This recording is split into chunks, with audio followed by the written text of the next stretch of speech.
이제 오늘 본문은 창세기 21장 28절에서 34절까지입니다. 예. 자, 아브라함이 일곱 암양 새끼를 따로 놓으니 아비멜렉이 아브라함에게 이르되 일곱 암양 새끼를 따로 놓으면 어찌미냐. 아브라함이 이르되 너는 내 손에서 이 암양 새끼 일곱을 받아 내가 이 우물 판 증거를 삼으라 하고 두 사람이 거기서 서로 맹세하였으므로 그곳을 브엘세바라 이름하였더라. 그들이 브엘세바에서 언약을 세우매 아비멜렉과 그 군대 장관 비골은 떠나 블레셋 사람의 땅으로 돌아갔고 아브라함은 브엘세바에 에셀나무를 심고 거기서 영원하신 여호와의 이름을 불렀으며 그가 블레셋 사람의 땅에서 여러 날을 지냈더라. 네. 아비멜렉이 아브라함을 찾아와 불가침 조약, 평화 조약을 맺자고 합니다. 아마 이 아비멜렉의 저희의 가운데는 우물을 빼앗았던 그 사건을 염두하고 미리 와서 그것을 자진 신고하면서 이 사람의 어떤 심기를 건드리지 않는 그런 의도가 있었던 거예요. 자, 세상이 우리에게 조아리며 우리의 권세를 인정하고 나올 때 또 아량이 높게 그 건의를 제안을 받아주는 것입니다. 그러면서 암양 7마리를 따로 줍니다. 그러면서 왜 주냐면 이 이유가 나오죠. 이 우물을 팠다는 증거를 삼자는 것입니다. 이 우물 뺏지 말라는 것이죠. 우리가 성지순례 가면 브엘세바라는 곳에 가면 아브라함의 우물이라고 여기지는 곳에서 큰 동그란 시멘트 같은 이런 게 있는데요.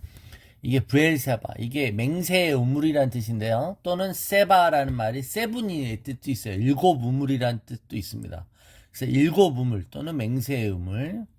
그래서 우물을 팠다는 증거를 삼자는 거예요. 이제 우물을 또 뺏어갈 수 있지 않게 아예 그냥 확정 지으라는 거예요. 등기를 치자는 것이죠. 네. 그러니까 이 지금 자기가 살고 있는 이 땅에서의 재산권 행사에 대한 보장을 확실히 받겠다는 것입니다. 그러면서 브엘세바에서 언약을 세우죠. 이 보증을 왕과 군대 장관이 와서 해주는 겁니다. 자, 조약을 맺었습니다.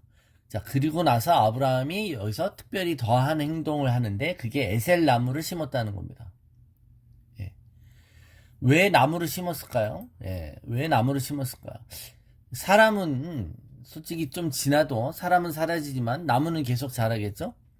그래서 후손들이나 사는 사람들이 이 나무를 볼 때마다 양 7마리를 주고 아브라함이 우물을 판 증거를 삼은 것을 상기할 것이라는 겁니다. 그래서 나중에 아들 이삭이 이 브엘사바로 돌아오죠. 그래서 아버지의 우물을 다시 찾게 되지 않습니까? 어떻게 보면 미래에 대한 해안이 있기 때문에 아브라함이 지금 이런 것들을 한 거예요. 일종의 자녀들을 위한 유산인데 영적인 유산을 미리 나무를 심음으로써 해놨다는 겁니다. 자, 집문서가 아니라 다른 것을 기억시키기 위한 방식이기도 하죠. 그러니까 기념식수라는 의미가 아니라 이곳에서 여호와의 이름을 불렀다고 얘기해요. 그러니까 여러분, 이곳에서 이제 우물을 완전히 안전하게 확보했어요. 그러므로 여기서 물이 나오는 곳에서 먹고 살 수 있겠죠. 또 이것을 근거로 돈도 벌 수 있어요.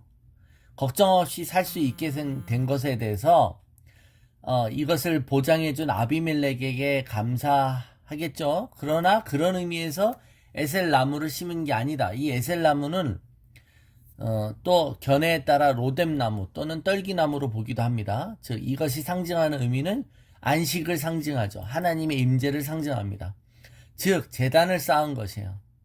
그러니까 나무를 심음으로써 이 땅에서 하나님이 또 거주할 수 있는 여건을 주신 것을 하나님께 감사하고 있는 것입니다. 여러분, 저와 여러분이 하나님이 집을 사게 하시고 그래서 그 집을 갖고 내 이름으로 등기소에 가서 등기를 하고 나서 무엇을 하시겠습니까?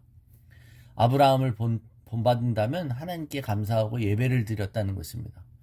자, 그리고 그 땅에서 지금 이 땅이라는 건 그랄 땅, 블레셋 땅입니다. 여러 날을 지냈더라. 여러 날 얼마나 지냈을까요? 아마 올해는 아니고 잠시였을 것입니다. 그 동안 지냈다는 겁니다. 이 땅에서 어떻게 보면 우리가 잠시 등기를 치고 소유권을 확보할지라도 어차피 잠시인 것이죠.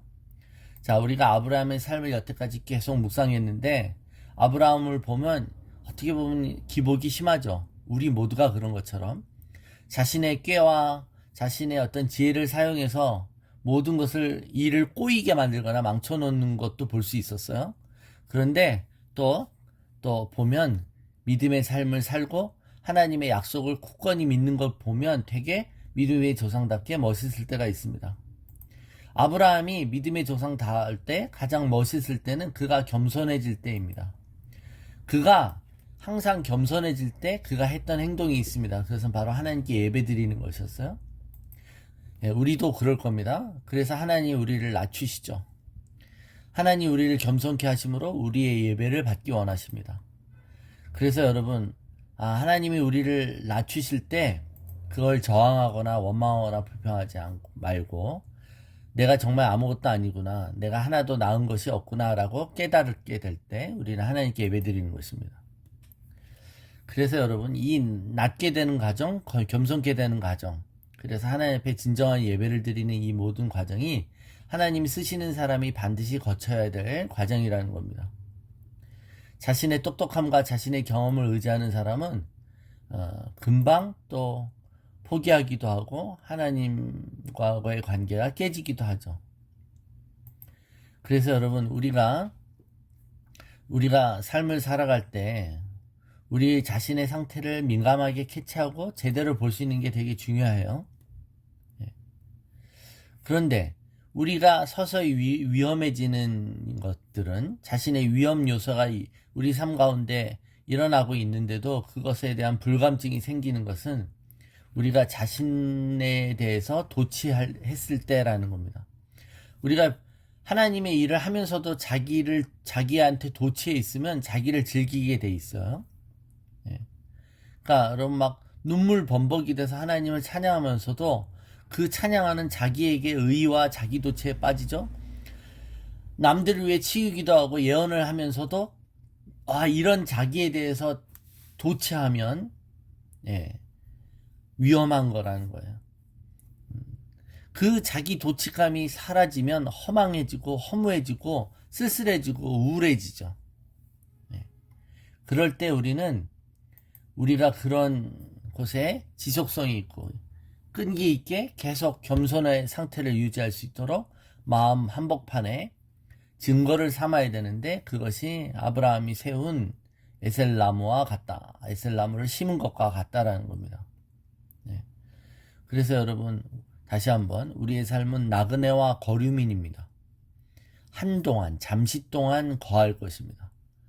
그동안 우리가 세상에서 손해보지 않고 하나님이 특권을 누리게 하시고 우리에게 권세를 주셔서 세상이 우리를 두렵게 할 때, 그러나 이 모든 것이 우리의 힘으로 이루어지지 않은 것을 늘 겸손히 고백하며 우리가 누리는 모든 것이 하나님의 은혜임을 고백하시기를 축원합니다.